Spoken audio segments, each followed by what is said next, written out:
Assalamualaikum warahmatullahi wabarakatuh. Nama saya Ardita Puspitasari. Saya akan menceritakan sebuah cerita pendek yang berjudul Misteri Tidur di Sore Hari. Namaku Nita. Aku merupakan mahasiswa bina bangsa. Karena rumahku yang begitu jauh, maka aku memutuskan untuk ngekos bersama temanku. Pada hari Senin, aku berangkat kuliah bersama temanku yang bernama Sinta. Dia satu jurusan dan satu kelas denganku. Saat mata kuliah pertama selesai, terdapat jeda 2 jam untuk lanjut ke MK berikutnya. Saat itu pada pukul 14.40, aku bersama teman-temanku memanfaatkan waktu luang tersebut untuk beristirahat di kosan. Karena kebetulan kosanku ini dekat dengan kampus. Saat di kosan, aku ketiduran dan bermimpi hal yang sangat tidak masuk akal. Ini pertama kali aku bermimpi yang sangat menakutkan. Aku melihat badanku sendiri sedang berbaring dan teman-temanku yang sedang asik mengobrol. Bahkan aku mendengar pembicaraan mereka. Aku berusaha keras untuk membangunkan badanku ini. Tapi itu sangat sulit sekali. Tak habis pikir, sebenarnya aku ini bermimpi atau bagaimana? Dengan rasa yang begitu takut, aku terus-menerus menyatukan badanku ini. Namun lagi-lagi gagal. Aku berusaha minta tolong pada temanku yang sedang asik mengobrol itu. Aku teriak, bahkan aku sampai menangis ketakutan. Segala macam hal aku baca, seperti ayat suci Al-Quran, ayat kursi. Namun semua itu tidak membangunkan tubuhku. Aku berpikir, apakah aku sudah tiada? Ya, pikiranku sangat ngaco sekali pada saat itu. Aku berpikir bahwa aku sudah tiada. Sampai akhirnya aku berpasrah. Aku lemaskan badanku. Lalu aku kejamkan mataku perlahan-lahan, sambil menyatukan kembali tubuhku ini. Dan lama-lama akhirnya menyatu. Aku terbangun. Dan di situ aku langsung teriak menangis. Teman-temanku kaget dan bertanya-tanya, "Kenapa? Kamu kenapa, Nita? Apa yang terjadi padamu, Nita?" Saat itu aku marah dan menyalahkan temanku yang aku panggil tapi dia tidak mendengar. "Sinta, kenapa kau tidak bangunkan aku? Aku manggil-manggil kamu, tapi kau malah asik mengobrol. Aku dari tadi teriak ketakutan sampai hampir mati. Tapi kau malah asik sendiri. Kenapa nggak bangunkan aku, Sinta? Kenapa?"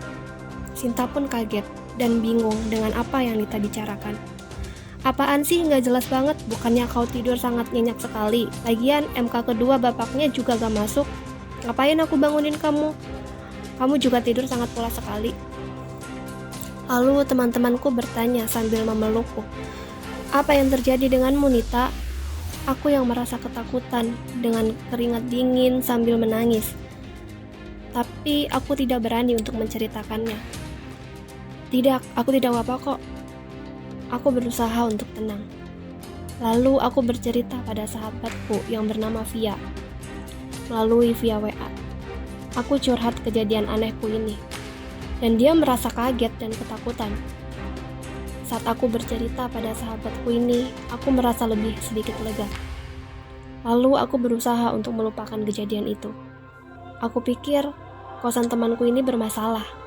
Aku harus bersikap hati-hati untuk datang ke sini, ucapku dalam hati. Setelah itu, hari demi hari sudah hampir 2 tahun kejadian itu sudah berlalu. Dan tidak ada kejadian aneh lagi yang terjadi padaku. Semuanya terasa baik-baik saja. Tapi ternyata dugaanku itu salah. Pada saat aku di rumah, tepatnya pada jam 16.30, aku tertidur di kamar.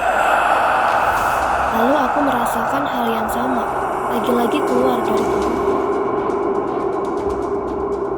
Saat itu posisiku sedang di kamar, dan ada ponakanku yang bernama Najwa. Dia membuka pintu kamarku berniat untuk bermain bersamaku. Najwa sangat dekat denganku. Tapi saat dia melihat aku sedang tertidur, dia balik lagi dan tidak menutup pintu kamarku. Aku sangat tidak suka jika kamarku tidak ditutup. Lalu aku tiba-tiba keluar dari badanku. Dan di situ aku merasa panik. Kenapa aku bisa keluar lagi dari tubuhku ini? Di situ tubuhku dan bayanganku tidak menyatu. Aku bisa melihat tubuhku yang sedang tertidur pulas. Bahkan aku memegangnya saja tidak bisa. Aku tidak bisa memegang benda seperti pintu, tembok, dan lain-lain. Bahkan tubuhku saja tidak bisa aku pegang. Seperti halnya orang meninggal yang keluar dari tubuhnya. Di situ aku terus menjaga tubuhku sambil minta tolong pada orang rumah untuk membangunkan tubuhku. Tapi tidak ada yang mendengarkan aku sama sekali. Jangankan untuk mendengar, melihat pun saja tidak. Aku merasa cemas dan ketakutan. Aku takut tidak bisa kembali ke tubuhku ini lagi. Dan seperti biasa, aku selalu membaca ayat suci Al-Quran dan meminta pertolongan kepada Tuhan. Aku berusaha untuk menyatukannya, namun itu sangat tidak mudah. Aku sedih melihat tubuhku yang sedang berbaring, sedangkan aku sudah keluar dari tubuhku. Aku menangis di samping tubuhku, karena sudah melakukan berbagai hal cara, namun tidak kembali lagi. Lalu aku tidur di dalam tubuhku, dan berharap untuk bisa kembali. Tapi setelah aku duduk, badanku tidak mengikutiku. Dia masih tetap berbaring. Tapi aku tidak putus asa. Aku lakuin berulang kali sampai akhirnya alhamdulillah bisa. Dan seperti biasa, posisi aku menangis dengan mengeluarkan air mata. Dulu aku pikir ini yang bermasalah adalah kosan temanku. Namun ternyata tubuhku yang bermasalah. Aku sangat takut dan sedih kenapa aku bisa seperti ini. Dan kejadian ini merupakan kejadian yang kedua kalinya. Kemudian lagi-lagi aku bercerita kepada Via. Via berkata, kejadian ini tidak boleh dirahasiakan pada orang tuamu. Orang tuamu harus tahu, ini bahaya. Jika kau tidak balik lagi ke badanmu, maka kau bisa-bisa mati, Nita. Dengan kata-kata yang Via ucapkan, aku semakin merasa cemas dan takut. Aku menangis. Lalu aku harus bagaimana, Via? Kau harus segera cerita pada orang tuamu, Nita. Tapi bagaimana jika orang tuaku tidak percaya? Bagaimanapun hasilnya, yang penting kau harus bercerita dulu ke orang tuamu, Nita. Lalu pada malam hari aku bercerita pada orang tuaku. Dan benar, orang tuaku tidak percaya padaku. Dia pikir itu hanyalah sebuah mimpi biasa. Itu hanya halusinasimu saja, nak.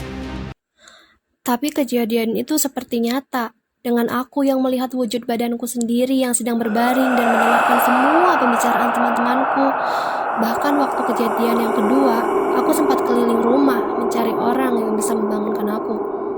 Dan di situ ada ponakanku Najwa yang sedang bermain di kamarnya sendiri. Aku tahu itu, mah. Mama sedang masak, kakak sedang nonton TV. Aku tahu itu. Bahkan aku melihat Najwa yang membuka kamar pun aku tahu.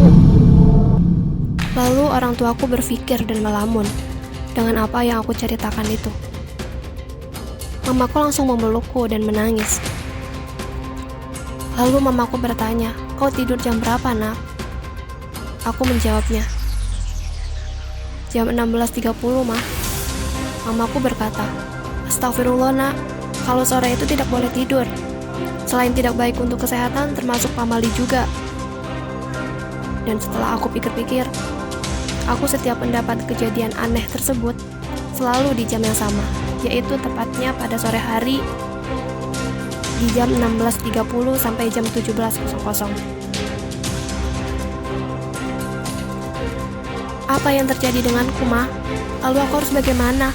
Aku harus apa? Aku takut, aku tidak mau seperti ini, mah. Aku yang merasa takut dan bertanya-tanya. Lalu mamaku memelukku sambil menenangkan diriku dengan nasihat-nasihatnya.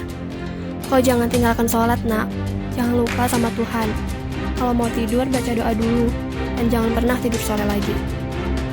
Kemudian mamaku paginya mengadakan syukuran dengan nasi uduk yang dibagikan kepada tetangga-tetangga atas doa untuk keselamatan aku. Dan setelah kejadian tersebut, aku tidak dibolehkan lagi untuk tidur di sore hari. Terima kasih, mungkin itu saja cerita dari saya. Wassalamualaikum warahmatullahi wabarakatuh.